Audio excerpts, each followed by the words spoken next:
j'arrive à économiser plus de 50% de mes revenus tous les mois que je mets en investissement et je vais te montrer tout le détail de manière ultra transparente de combien je gagne et de combien je dépense chaque mois dans chaque catégorie et comment j'essaie d'optimiser le tout et comment toi aussi tu peux mettre en place toutes ces stratégies. Donc si tu es prêt, c'est parti. Donc comment je fais pour épargner plus de 50% de mes revenus? Donc on va commencer tout d'abord par mes revenus mensuels. Donc juste à savoir que moi j'habite en Suisse et que la monnaie locale elle s'appelle le franc suisse, donc à l'inverse de l'euro pour la France, etc. Et puis il faut savoir que le franc suisse il est un peu plus fort quand même que l'euro. Un franc suisse égale 1,4 euros, mais pour simplifier tu peux prendre que 1 franc suisse égale 1 euro. Donc on commence par mes revenus mensuels.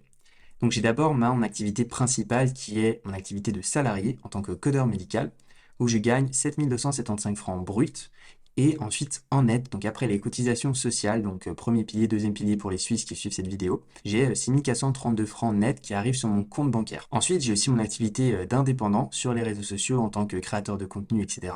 Et je gagne environ, ça dépend des mois, mais sur l'année, ça fait environ 2500 francs bruts. Et encore là, une fois, moins les cotisations sociales, c'est 2250 francs net. Et j'ai également un subside, mais qui va s'arrêter cette année. C'est un subside pour une allocation d'assurance maladie où je gagne 320 francs. Donc en tout, en revenu, chaque mois, je gagne environ 9002 francs net. J'ai un très bon salaire, surtout pour les Français qui nous regardent. Gagner 9000 euros, c'est énorme.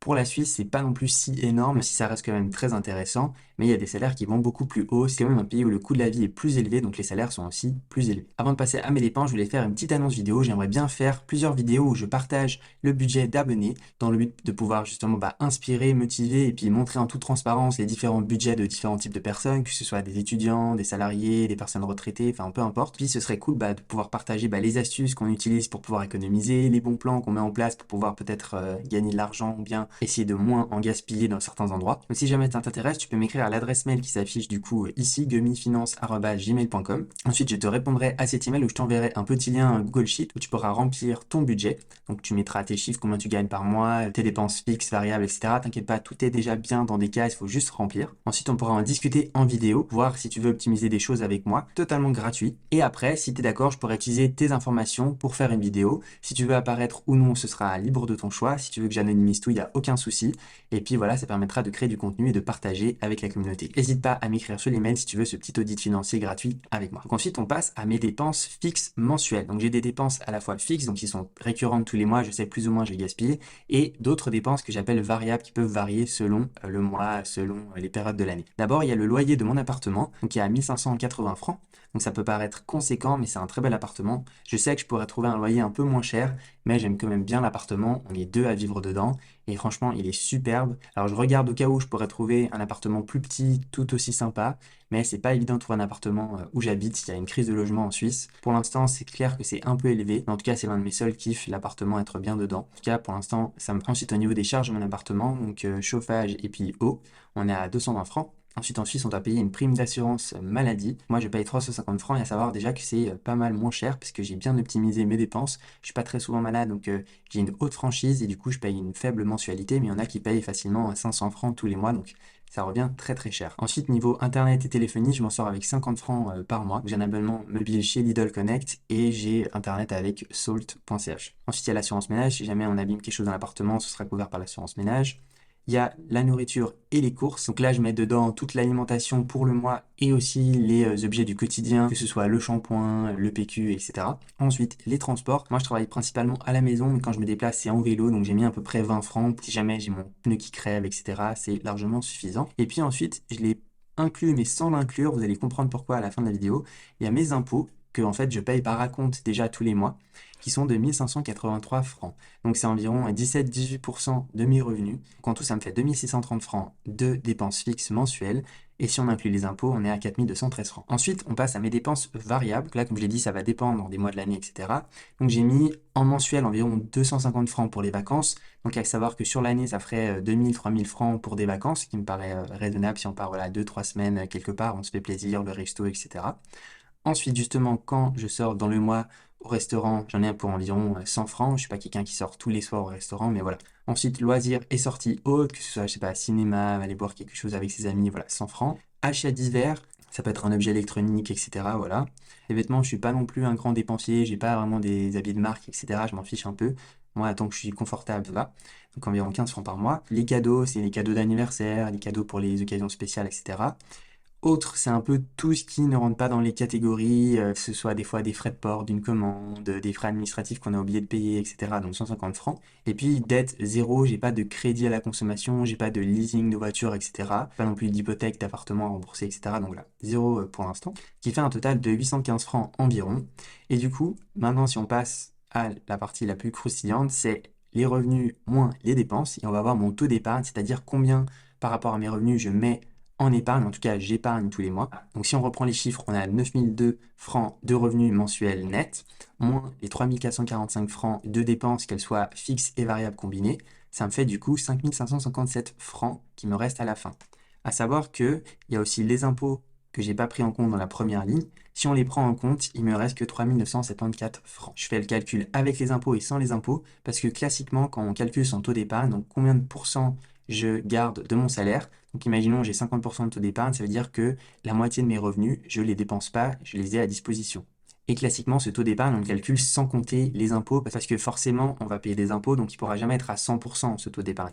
Même si quelqu'un me payait tout, eh ben, je ne serais jamais à 100% vu que j'aurais quand même payé mes impôts. Donc c'est pour ça qu'on ne l'ajoute pas dans le calcul normalement, pour qu'on ait au max 100% et au pire 0%. Tandis que si on inclut les impôts, on commencerait, je sais pas moi, au max à 85%, etc. Enfin voilà. Mais je l'ai quand même mis comme ça donne aussi une idée. Du coup, mon taux d'épargne, donc sans les impôts, il est à 61,7%, ce qui est quand même relativement élevé hein, comme taux d'épargne. Il n'y a pas tout le monde qui a 60%. Et après, en incluant les impôts, on est à 44%. À savoir que si on est déjà au-dessus de 30%, c'est vraiment pas mal. Si on est en dessous, ça veut dire que voilà, on est un peu juste. Après, forcément, ça va dépendre de la situation de chacun. Si on gagne moins d'argent, forcément, ce sera plus difficile. Si on gagne plus d'argent, ce sera plus facile. Mais ça va aussi dépendre de nos dépenses, etc. Donc voilà. Et ce que je fais du coup, c'est avec mes 3974 francs qu'il me reste, j'essaye de les investir un maximum, que ce soit en bourse, en crypto, dans des plateformes de prêts entre particuliers, etc. Bientôt en immobilier, je mets de l'argent de côté pour pouvoir acquérir un premier bien immobilier. N'hésitez pas à aller checker mes autres vidéos qui traitent de tous ces sujets différents. Tout ça dans le but justement de pouvoir me construire un patrimoine qui, à terme, pourra me permettre de vivre sur mes intérêts et du coup de prendre une retraite anticipée, donc avant l'âge légal en Suisse de la retraite qui est de 65 ans.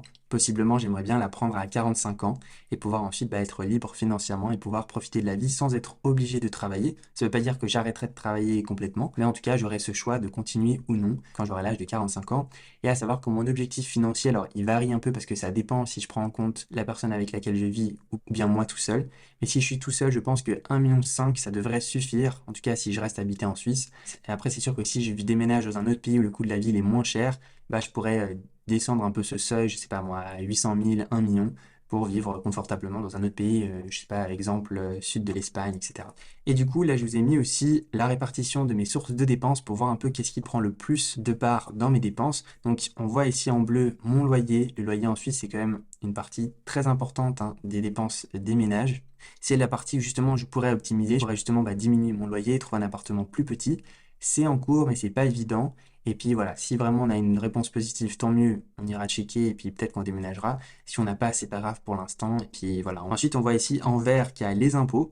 Les impôts, on peut essayer d'optimiser. Il y a certaines astuces que je partagerai aussi en vidéo, mais voilà, au bout d'un moment, on est quand même limité. Il faut quand même payer ses impôts. On peut pas payer zéro impôt, à part si vraiment je m'expatrie dans un pays où on paye pas trop d'impôts. Mais voilà, ça aussi, c'est pas dans mes projets. Et puis, on peut voir ici aussi en vert foncé 7% qui a l'assurance santé, hein, qui représente quand même un grand coût et tout ce qui est nourriture et courses. Moi, j'habite proche de la frontière française, donc je pourrais aller faire mes courses en France, ce serait un peu moins cher. Par contre, il me faudrait une voiture pour me déplacer, ou en tout cas louer une voiture pour transporter les courses. Donc là, ça vient contrebalancer un peu le gain que je fais sur les courses en France. De toute façon, j'achète des produits qui sont pas très très chers, qui restent quand même de qualité, mais voilà, je vais pas aller direct vers la marge, j'essaie de prendre des sous-marques qui sont tout aussi bien. C'est des petites optimisations qui font que la facture après elle est moins chère au niveau des courses. Puis voilà, après le reste, ça reste assez négligeable. Mais mon prochain objectif, ce serait quand même de réduire la part du loyer, en tout cas au niveau de mes dépenses, parce que tout l'argent que je peux économiser sur le loyer, je peux le rajouter dans les investissements et ça me rapproche plus vite de mon but d'indépendance financière. Donc à ce sujet, j'aimerais bien tester des coachings avec des membres de la communauté. Ce sera des coachings 100% gratuits, j'attends rien en retour. C'est simplement pour pouvoir partager. Ça peut aussi me donner des idées de contenu à créer pour les prochaines vidéos. Donc si tu es tombé sur cette vidéo, que tu souhaites économiser plus d'argent, que tu veux gagner peut-être des revenus complémentaires, que tu aimerais commencer à investir mais tu sais pas comment, que tu aimerais avoir accès à des meilleures astuces pour pouvoir économiser et gagner de l'argent, et bah tu peux réserver une séance de coaching avec moi. Ce sera une séance de 30 minutes. Tu as le lien en barre de description. Tu peux mettre la date et puis l'heure souhaitée. Ensuite, on pourra se voir en visio et puis on pourra discuter bah voilà, de quelles sont tes problématiques, comment je peux t'aider à les résoudre. Donc voilà, n'hésite pas à lâcher un pouce bleu si cette vidéo t'a plu et nous on se dit à très vite. C'était Gummy. Ciao!